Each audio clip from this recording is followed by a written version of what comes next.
Weather update tayo mga kapatid, nakatawid na nga ng ating bansa. Ito pong Bagyong Opong at yan po ay kasalukuyang namataan ng pag-asa.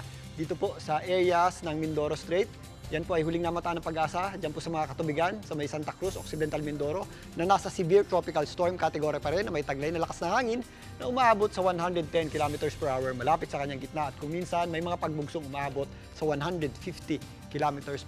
Ito po ay patuloy na kumikilos papunta nga dito sa gitna ng West Philippine Sea sa bilis na 35 km/h. Yan po ay west-northwest.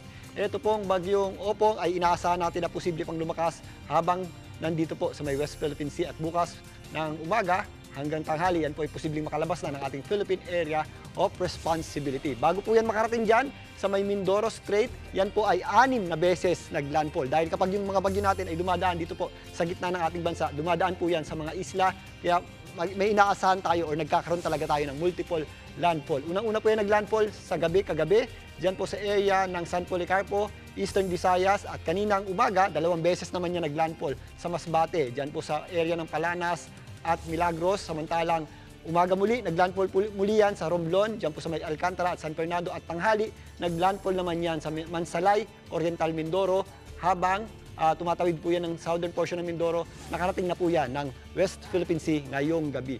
Ito pong ating Bagyong Opong ay medyo malawak pa yung kanyang diametro na mayroong kabuuang 900 kilometers. Although yung ating pinakamapanganib na hangin ay nandito na sa katubigan, ramdam pa rin po natin ang hangin ng Bagyong Opong dito po sa katimugang bahagi ng Northern Luzon, Central Luzon, kasama po dyan ng Metro Manila, Calabarzon at Bicol Region, maging dito sa malaking bahagi ng Mimaropa at Western Visayas. Para naman sa mga pagulan, nabawasan na po yung ating mga pagulan dito sa Bicol Region, Eastern Visayas at Central Visayas, pero meron pa rin po tayong mga posibleng malalakas na pagulan dito po sa Mimaropa dahil medyo malapit pa po yan dito sa Bagyong Opong, samantalang yung ating habagat naman ay nagdadala pa rin po ng mga pagulan dito sa Western Visayas, mga possible na kalat-kalat na pagulan at thunderstorms naman ang ating aasahan dito po sa Calabarzon, kasama po dyan ang Cavite at Batangas, maging dito nga sa Metro Manila at possible din po yung mga pagulan natin ngayon dito po sa may areas ng Central Luzon, kasama po dyan ang Bulacan, Pampanga, Tarlac at Zambales at Bataan dahil naman yun sa kaulapan or panglabas na kaulapan, ito pong Bagyong Opong. Pero kasabay po,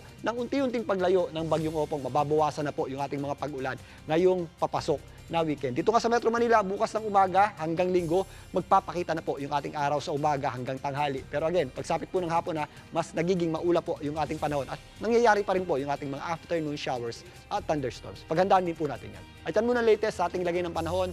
Muli ako po ang inyong weather frontliner, Alvin Pura, na laging may panahon para sa iyo. Mga kapatid, Julius Babaw po.